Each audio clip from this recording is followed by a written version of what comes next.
DIY website builders promise you a beautiful site in minutes. No coding, no big investment, just drag, drop, and publish. That sounds awesome. I know because I've done it myself at least 20 times. But here's what they don't tell you. You might end up paying more in the long run in ways that don't show up on the price tag. Hi, I'm Max with Maxed Out Creative. I've been in business a long time, and I have been helping in the digital marketing space since 2008. I've seen businesses launch with the DIY website builder and then come to us later when it wasn't working. Or worse yet, they'll say, hey, can you jump in the platform and fix it for me? No, we can't. One insurance company in the Midwest comes to mind specifically for me. They didn't want to spend much money at all. Okay, they wanted like a website. Hey, we'll give you $500, put together a website for us. You don't want to offend people because they have no clue what they're talking about and how much time it takes. And just getting all of the things that go into a website takes time. The person ordering the website doesn't even think about this. But that person or that group of that insurance company, they didn't want to spend much money. So we gave them a monthly price. It was below $200 a month. And that included the build, the hosting, the monthly updates, etc. They were shocked. They were like, $200 a month. And we're going, yeah, it's a great deal, actually, to take care of it and be your web team. That's a great deal. No, oh, that's way too much. No, that's way, okay. So what do you do with that? Because on one side, they have no clue what they're doing. Okay, they just think, brochure on the internet. That's a brochure on the internet. It's not a brochure on the internet, unless that's all you want. If you truly just want a brochure on the internet, just to be legit so you have a website, okay, go for it. Then do it yourself. But if you want one that's going to convert views into leads, then there's a bunch of things that you need to have right. And they ended up doing their site. It didn't look horrible. It looked good. I mean, they used one of those templatized things where you drop and drag and change your name, change a few colors. It looked good, but it didn't rank at all. They were invisible on the internet. Unless you typed in their exact name, their exact domain, you didn't find them. And that's what people don't understand about this. So today I'm breaking down the dark side of DIY websites, what most platforms won't tell you about SEO, which is still important. It's 2025 right now. We're right around the halfway through the year of 2025. Yes, AI is coming on strong. Yes, you need to be prepared for that. Yes, AEO is going to be more important than SEO. But where is AEO going to get the information?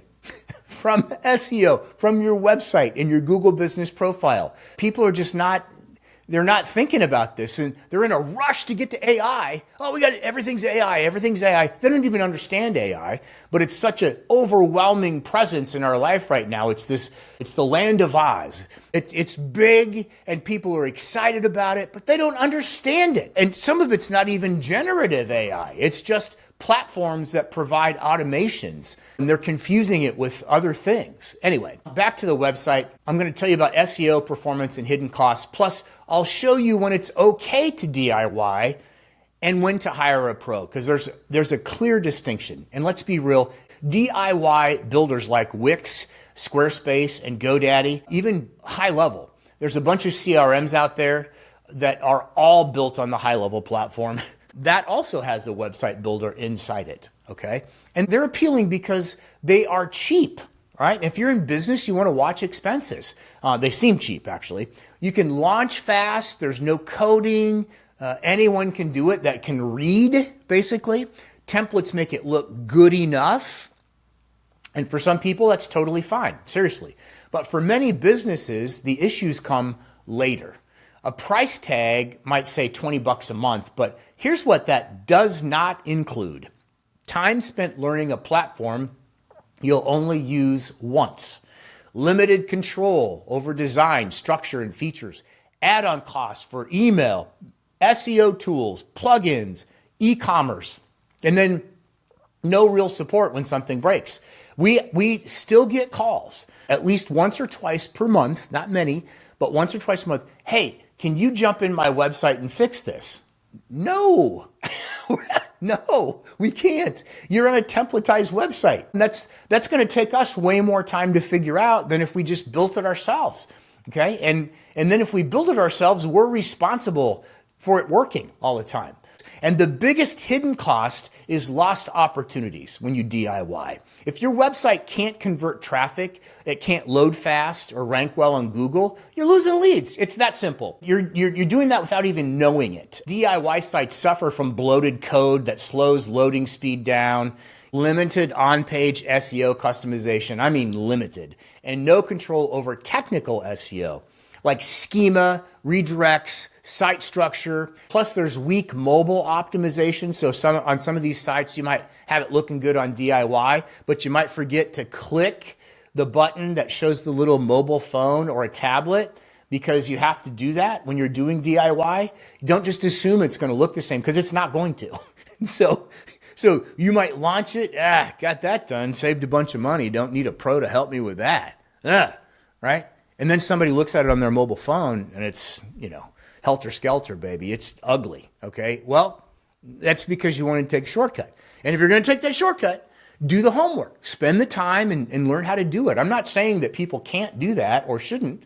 I'm just saying that, let people do what they do. That's been a hard lesson for me. It really has. We use a Google Search Console like most marketing companies do, plus Google Analytics 4. And sometimes you can't hook those things up to a templatized website. You just can't. So in short, they look okay, but Google doesn't love them, if I may be so bold as to speak on behalf of Google. They don't. That means fewer people find your site, no matter how pretty it is. It could be beautiful, but it doesn't rank. So again, if you're with a web developer that makes beautiful sites that don't rank, move on. Get with somebody who, I'd rather have a site that doesn't look as good, but hooks somebody and makes them want to contact me and call me, than a site that is, beautiful, most beautiful site you've ever seen. And here's when a DIY site might be fine, okay? You're just getting started and have zero budget. Been there, done that. It's short term, maybe it's a project or a placeholder site just for a short-term project, then totally fine. You only need basic online info, and you're pointing people to that website with like a QR code or some kind of a brochure or something, and they're only going there to get specific information, and that's it, fine.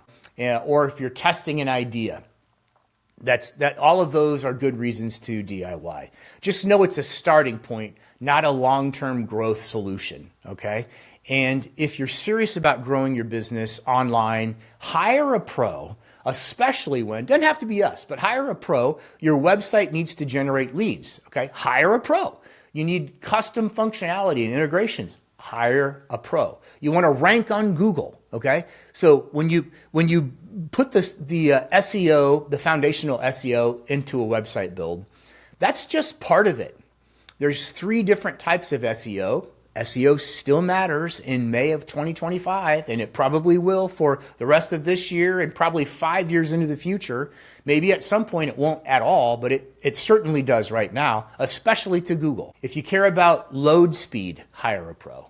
How quickly your website loads. If you care about UX, how the website looks, and conversions, hire a pro. You want your site to scale with your business, right? So if your business is killing it, you want your website to do its job. Working with a pro means your website is an asset, not just an online business card or brochure. So yes, DIY builders can work, but make sure you understand the trade-offs clearly. If you're ready to invest in a website that works and not just looks good, we'd love to help. There are plenty of people out there that can help you as well. I understand that. You can email me directly if you have specific questions or want to check out what we can do. And if you like this video, hit like, drop a comment, hit us with some questions. Please subscribe if you can. And for more real-world digital marketing advice, just keep watching, keep showing up. That's what we're going to do too. Thank you.